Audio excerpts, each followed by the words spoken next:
Once upon a time, simply turning on the radio on a weekend night would let you hear the voices of the Dells, resonating like a love letter amidst a turbulent America. It wasn't just music, it was memory. Memories of times when love was written into songs, and pain was hidden in each breathless. Lingering note. From the underpass in Harvey to the stage of Carnegie Hall, 5 black men used their voices to break free from prejudice and touch the hearts of millions. Songs like "Oh What a Night" or "Stay in My Corner" weren't just music, they were memories. The very breath of an era that could never be repeated. People often said that the Dells were the group that never broke up, but precisely because they never disbanded, they stayed together long enough to witness each member fall. Some collapsed as the lights dimmed. Some died in silence, without a farewell, without a single article mentioning them. None of them ever became wealthy. None owned mansions, cars, or left behind assets. They dedicated their entire lives to music, but in the end, departed in poverty and illness. And there are secrets never told, still lying dormant in old rooms. So what really happened? Why did a group seemingly immortal meet such a heartbreaking end? Today's video will take you back to those golden decades and gradually unveil the tragic curtain that shrouded the fate of each member of the Dells. But before they stood on grand stages, before the name the Dells echoed in brightly lit halls, everything began in an unexpected place. It was a dusty corner of a schoolyard where dreams barely had a chance to rise before being extinguished by the first rejection. In the spring of 1952, the town of Harvey was still enveloped in the gray of industry and the trains running across the main road each morning. The whistle from the steel mill signaled another day passing without change. But in the yard of Thornton Township High School, 5 black boys found each other not through shared classes or clubs, but through a quiet habit every lunch break. They would gather in a small group by the backyard fence to hum their favorite choruses from the Moonglows or the Five Keys. Marvin Jr. had a baritone voice thick and deep like summer night thunder. Mickey McGill was the quietest in the group. But whenever he sang the lower harmonies, no one dared to interrupt. Vern Allison and Johnny Funches always pushed each other to hit higher notes, while Chuck Barksdale, with his resonant bass, often ended each singing session with a joke that made the whole group burst into laughter. They didn't call themselves a band. It was simply something to hold on to a bit of light during weary school days filled with prejudice. They had no rehearsal room, no money for microphones, only a shed behind Mickey's house, where his mother stored old furniture and the only record player they could borrow. Every afternoon, while other boys played football or chatted with girlfriends, the 5 of them would crawl into that damp space, play records, and practice each segment, each harmony, each breath. Their favorite spot wasn't in any room. It was under the concrete bridge on 147th Street, where every time they sang, the sound would bounce back up to the concrete ceiling, creating magical echoes as if there were a choir behind them. They stood in a circle in the center, not daring to stray to the edges because everyone knew that if they weren't careful, a homeless person might relieve themselves from above. It sounds funny, but it was also a bitter metaphor for what they had to endure in this world, either sing loudly in the center or be drenched by life like someone standing in the wrong place. Then one day, they decided to take a chance. The group wrote a letter requesting an audition at Chess Records, a place known for accepting unknown artists. No one believed they would be called. But one afternoon in June, they were invited to record a short song titled Christine. Marvin was the lead singer. When the recording ended, they looked at each other, gasping but happy, as if they had touched something greater than themselves. But that joy was crushed less than a minute later. One of the oldest producers in the studio stood up, walked over to Marvin, looked him up and down, then shrugged. He said, in a monotone voice like reading a report, "You don't have a voice. You're not a singer. Thanks for trying." The room fell silent. Marvin said nothing. He just removed his headphones, gently placed them on the table, turned around, and walked straight to the door. No one in the group managed to stop him. No one had the chance to ask if he was okay. Only Marvin's footsteps echoed on the wooden floor, each step moving further away from something that should have been destiny. That was the first time the Dells shattered into pieces, not because of failure, but because of a single sentence powerful enough to break the budding dream of a 17-year-old boy. After that day, the atmosphere was never the same, and from that day on, the dream was no longer as innocent as before. Then, 3 months later, on a foggy evening in Harvey, Marvin suddenly returned. No one knew why, but his expression was no longer that of the boy who once cried from hurt. There was something colder and deeper in his eyes, as if he had just passed through a crack no one else could see. Much later, Chuck revealed a truth that Marvin never told. He had gone to a small recording studio on the South Side, intending to audition one last time as a solo singer. But as soon as he entered, he saw a stranger practicing the song Christine, the group's first recording, and introducing himself to everyone as the composer. Marvin didn't get angry, nor did he step in to stop it. He just stood behind the slightly open door, frozen as if all the blood had drained from his body. That night, Marvin walked nearly 10 kilometers back. He didn't go home. He didn't eat dinner. He wandered across the 147th Street Bridge, where their first harmonies once echoed, and amidst the silent cold of the suburban night, Marvin sang, alone. No one heard, but he knew that if he didn't return, the Dells wouldn't just disappear, they would be stolen, distorted, and forgotten as if they had never existed. And so, the next morning, he stood in front of the shed behind Mickey's house. He said nothing, just nodded, and when all 5 of them raised their voices again under the old bridge, they knew this time no one was allowed to leave. After that, they decided to change the group's name. El Rey's sounded too childish. No one could remember it. Each person wrote a few names on paper, placed them into Chuck's wool hat. When they drew the slip with Dells, everyone nodded, feeling that the name was simple, strong, and matched the feeling they held in their hearts. From early 1956, they began calling themselves the Dells. Then a miracle happened on April 24, 1956. They recorded the song "Oh What a Night" at a small studio on South Michigan Avenue in Chicago. When Marvin sang the opening lines, the entire room fell silent. When the song was released, within weeks, it began spreading across radio stations. The sweet melody, the lyrics light as wind. Marvin's voice deep and warm as if poured straight into the heart. Listeners everywhere hummed the chorus, "Oh What a Night." And then, an invitation came. The Dells were chosen to perform at the Apollo Theater in Harlem, New York, a place known as the true arena for black artists. The first night at Apollo was always a challenge. If the performance wasn't good, the audience would turn their backs. Many artists had cried and left the stage in silence. Everyone called it the curse of dying from the first performance.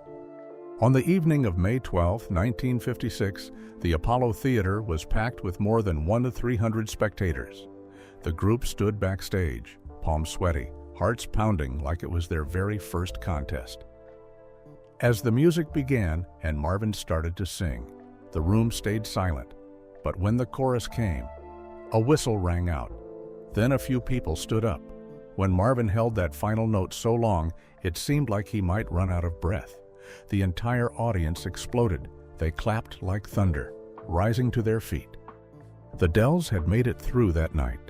They hadn't just won over the Harlem crowd, they had proven that a dream born under a small bridge had finally come true. From that day forward, their lives turned a new page. But the glory didn't last long before disaster struck. On the morning of November 21, 1958, while returning from a performance in Cleveland, the station wagon carrying the group crashed on the Ohio Turnpike. One tire exploded at high speed, causing the car to spin, flip onto its side, and drag for dozens of meters along the asphalt. When the vehicle came to a stop, smoke poured from the hood, and everything fell deathly silent. Mickey McGill was the most seriously injured. His ribs and left leg were severely shattered. He was taken to Toledo Memorial Hospital and remained there for 6 months. The other members were not badly hurt physically, but none of them could easily overcome the trauma. The Dells nearly fell apart after that. Marvin and Johnny Funches didn't return to the stage. They got jobs at a local machine shop, beginning lives just like millions of other laborers, early shifts, lunch in boxes, and hurried naps amid the pounding of metal presses. From that point on, music was only a distant echo in memory. During his months in the hospital, Mickey barely spoke to anyone, but every night, he quietly sat up and scribbled a few lines with his trembling right hand, sending letters to each member. In one letter, which Vern kept to this day, Mickey wrote, "I still hear you guys singing in my dreams. When the pain meds wear off, the only thing left is those harmonies we used to hum under the bridge. Don't let it disappear." No one wrote back. No one knew what to say. Because the silence wasn't just a void, it was a funeral bell for a dream they thought would live forever. But music never let them go. Nearly 3 years after the accident, when Mickey could walk again with a steel brace and Marvin found himself gasping for breath each time he faced the press at the factory, a question began echoing in each of their minds. If we're not singing, then who are we? In 1961, they decided to reunite. No spotlights, no hopes of fame, just 5 old friends standing in a cheap rehearsal room on the south side of Chicago, trying out each note like they were relearning how to breathe. And then came an unexpected chance. Dinah Washington, the queen of jazz, known for her proud voice and fiery temper, was searching for a background group for a national tour. The Dells signed up for the audition. No one knows why she chose them. Maybe it was their rawness. Maybe she saw in Marvin's eyes something she had lost long ago. But what's certain is they had entered a true furnace. Dinah wasn't like anyone they had met every night before the show. She sat quietly in the dressing room, holding a glass of wine, listening intently to the group rehearsing outside. One missed beat, one off note, and she would step out instantly. Once, when they were practicing What a Difference a Day Makes, Marvin missed his cue by half a beat. Dinah said nothing. She silently hurled her wine glass at the wall. Shards of glass scattered across the wooden floor. She turned to the group, eyes like steel. "Start over. Now. And this time, don't embarrass me." Hundreds of people in the waiting area froze, watching them like it was an execution. And the Dells sang again from the top without a single mistake. After that night, Dinah said just one thing. "Now you know what it means to sing alive." 3 years with Dinah was like attending a conservatory in the trenches. They learned to control their breath, keep rhythm through stage noise, and stand firm through booze and blinding lights. Dinah wasn't just a teacher. She tore them down, then rebuilt every piece until their voices were sharp enough to slice through the air. And when they left the tour in 1964, no one recognized the amateur group that once sang under the bridge. The Dells had become true warriors of music, ready to keep going, whether ahead lay a stage or a cliff. After the tour with Dinah Washington ended, the group thought things were finally stable. But then one day, Johnny Funches, the member who had been there from the very beginning, came to the group and said something that left everyone speechless. "I have to stay home with my child. He's starting to ask why I'm always gone." He left gently, but that detour felt like the group had lost its foundation. They all looked at each other quietly, unsure of what to do next. Then they thought of Johnny Carter, a singer who once performed with the Flamingos. When Carter sang at their first meeting, everyone could hear it. His voice was uncannily similar to Funches's, but with more weight, more depth, as if something unspoken had long been stored inside him. There was something no one forgot. Carter and Funches had the same first name, wore the same shoe size, and even a doctor once said they had nearly identical blood pressure. It was as if fate had arranged for one to leave and the other to take his place without knocking the group off course. The Dells pressed on again, but life refused to let them rest for long. In 1966, they were invited to join Ray Charles, everyone's idol, on a national tour. Everyone thought it was a huge opportunity, but from the start, they were treated like outsiders. Their name wasn't on the posters. They weren't allowed to rehearse with the main band. No one spoke to them. They were allowed to sing a few opening songs, then sent off stage. Everything came to a head one winter night at Carnegie Hall in New York. They performed "Stay in My Corner," and the audience stood to applaud not once, not twice, but 5 times. It was the most unforgettable night of their careers, but before they could celebrate. The next morning at the bus station en route to Peoria, the tour manager handed them a small piece of paper. It read, "There's no room left for the Dells." No apology, no explanation. They stood in the cold station, clutching their worn-out luggage, speechless. Each man understood the dream had just been doused with another cold splash of reality. Yet, as always before, they didn't fall. The Dells returned to the studio this time with no one backing them. They re-recorded "Stay in My Corner" with every bit of pain and passion they had left. Marvin held a single high note for 19 seconds longer than it takes to chew a piece of bread. Listeners couldn't believe their ears. That note held not just technique, but agony, defiance, and the stubborn faith they'd clung to through years of loss.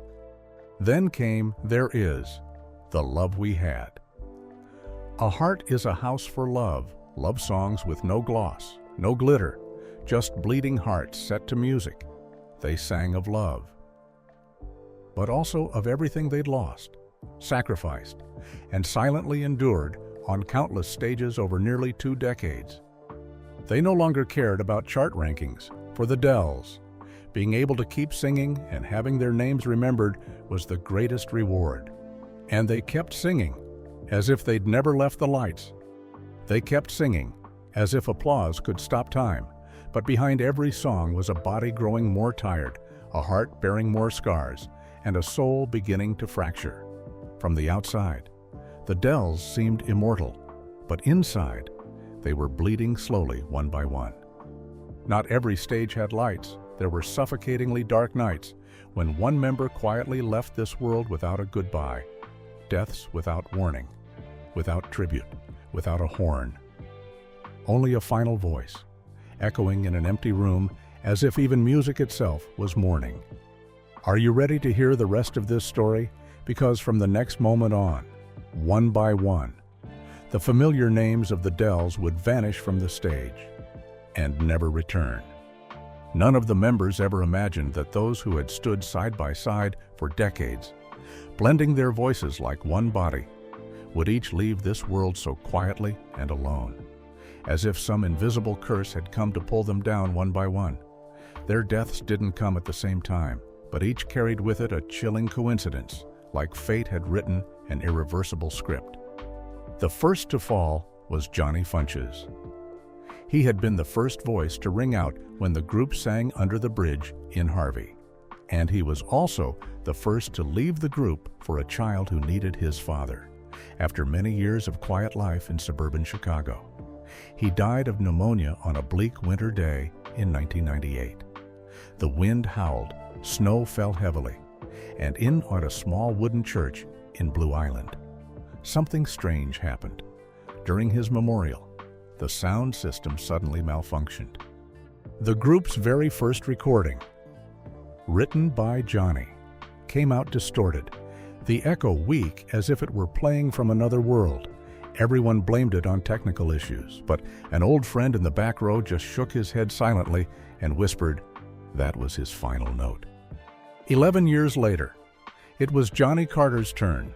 Known as the second Johnny, a replacement so perfect, no one noticed the absence of the original Carter battled cancer and spent his final months in a Chicago hospital.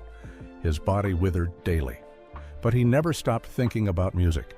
On his last night, too weak to speak, he gestured for the nurse, then lifted his head one final time and asked in a broken breath, "Do I still sound in tune?" Before she could answer, his eyes closed, and the room fell into a strange silence, as if the world itself was listening. Marvin Jr. passed in 2013. He carried the heaviest parts of the group's songs, those long-held notes. The choruses that demanded heart and lungs, after years of struggling with kidney failure. The pain became unbearable. His son recalled that night the room still played Stay in My Corner, as it always did. But strangely, as the record reached the exact note Marvin once held for 19 seconds longer than any ordinary breath, the player screen went dark. That was the moment he stopped, forever. Chuck Barksdale was the last, but his tragedy was no less painful. He was the quiet pillar of the group, the one who always supported them with a bass voice full of gravity. After years battling diabetes, his legs gave out completely. He spent his final months in a wheelchair, unable to step on any stage again.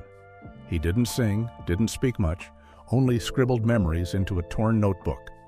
After his death in 2019, they found one sentence written with a trembling left hand on the final page. "We're still harmonizing, in each other's sleep." And you know what's the saddest part? None of them had a grand funeral. No tribute was held when they passed. No spotlight ever lit up for a final bow. They left this world the way the final notes of a song fade quietly into the air. They once made America rise to its feet, only to exit as if they were never on the stage of history. But the worst wasn't over. A group like the Dells Legends, by any measure, should have been honored long before. But it wasn't until 2004, after 9 nominations, that the Dells were finally inducted into the Rock and Roll Hall of Fame. That day, the surviving members stepped onto the stage carrying only one old, rusted microphone. It was the very one they had once used to sing under the viaduct at 147th Street as 17-year-old boys. One member quietly said as he bowed, "We brought the place where it all began," and the whole room fell silent, because nothing moves people like a memory that still breathes. But that moment of glory lasted only one night. 20 years later, in 2024, when someone searched the Dells in the public financial records, the number that showed up was less than $200,000, the total assets left behind by one of America's longest-running music groups. No reunion was ever held, no final tribute night. Some surviving members lived with grandchildren. Others moved into suburban nursing homes and volunteered to teach elderly folks how to sing. They didn't talk about the past much. Maybe because they were afraid they no longer believed it themselves. Some legends don't die of age or illness. They die slowly in obscurity and poverty, bit by bit, day by day, like stage lights dimming without anyone bothering to turn them off. The Dells once made Ray Charles fall silent after a show. They once made Carnegie Hall rise to its feet 5 times in a row. They moved millions of American hearts with a single note held longer than 3 full breaths. But by 2024, all that remained after nearly 60 years of music was a cold number under $200,000, the combined net worth of the entire group. No mansion, no retirement account safe enough to be called secure, not a single royalty fund that could afford their medicine. They once believed that if they just sang beautifully enough, if they just reached the hearts of their audience, they would never be forgotten. But the truth is more brutal than any sad song they ever performed. Their earliest contracts were signed in dusty offices with terms no one explained, no lawyer present, and not even a copy for them to keep. Rumor has it that throughout the 1970s, their record label quietly re-released old tracks abroad, branding them as collections or heritage series, raking in profits without a single cent reaching the group by the time the Dells found out. The money was gone, and they no longer had the strength to sue. Marvin Jr. once said in a short interview, "We were the first group to sign a contract without actually getting a contract." The joke hit like a knife to the pride, because deep down, they knew how much had been taken from them. By the end, none of them lived in comfort. Some stayed with their families in tiny apartments on Chicago's South Side. Others lived alone in public nursing homes, where they were sometimes asked to hum a few old melodies for other elderly residents, as if reminding themselves of a time they were once called legends. One nurse once shared, "I only knew he used to be a singer because every night, Before he dozed off in that creaky little bed, he whispered the same old chorus. One rainy night in early 2007, a former member of the Dells brought a stack of dusty, unreleased recordings to a local newspaper office. He didn't ask for PR, didn't ask for money. He just said, "I want people to know we existed."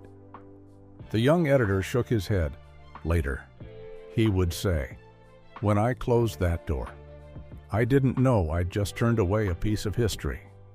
No anniversary tour, no last performance together, no final goodbye." The Dells faded out of the music world like silent ghosts, scattered, dying quietly, carrying with them voices that once made America weep without ever getting to sing their last song.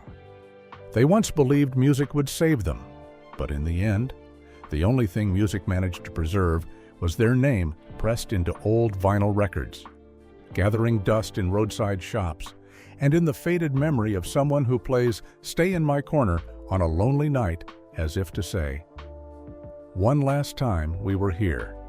So the journey of the Dells ended in silence.